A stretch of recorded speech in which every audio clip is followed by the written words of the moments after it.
High above the copper cliffs of the Akena Highlands, in a land where clouds kissed mountain peaks and winds sang to the trees, lived a young golden eagle named Eriko. He was born from legend, hatched beneath the eclipse moon, wrapped in the glow of dawn's first light. The elders whispered of him, "One day, this one will soar higher than any bird ever dared." But Eriko had a secret. He was silent, while other eagles screamed with pride, announcing their presence to the sky. Eriko remained quiet, not because he had no voice, but because he feared it. He feared that when he spoke, the world would laugh, that his cry would be too small, or too loud, that it wouldn't match the power of his wings. So he stayed silent, hiding behind the thunder of others. He flew alone, a golden shadow among the peaks. One day, the call of the ancients echoed through the mountains. It was time for the sky rise ceremony, an event held once in a generation, where every young eagle must fly to the voice rock, perch high above the clouds, and cry their name into the wind. Only then would the sky know them, only then would they be accepted as a full eagle of the mountain.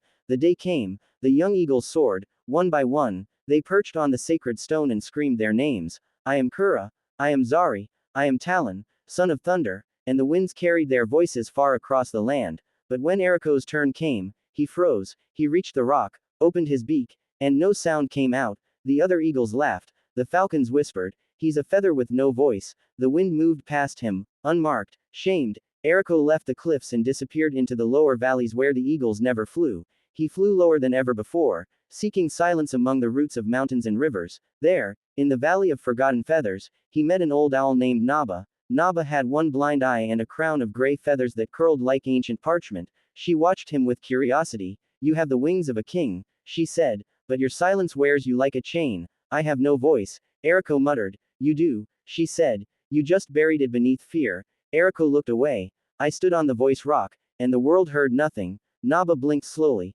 "The world didn't hear you because you didn't dare to speak. Not truly. You opened your beak, but you never let your truth fly. Truth. Your voice is not just a sound. It's your pain, your joy, your fire. Speak that, and the winds will answer." Eriko stayed with Naba, learning the old ways.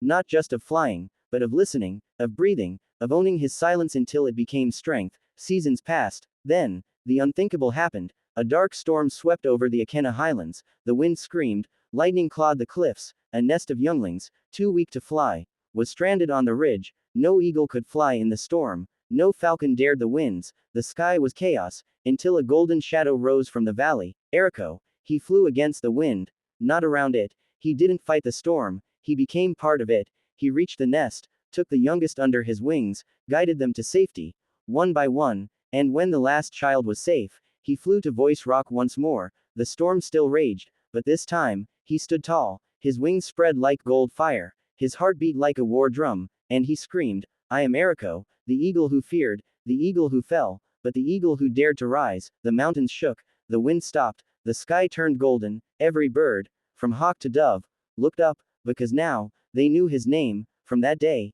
Eriko wasn't just a golden eagle, he was a symbol that silence is not weakness, that the world doesn't recognize your greatness until you claim it with your voice, and that the wind only carries the names of those who dare to speak them. What truth inside you have you been too afraid to speak?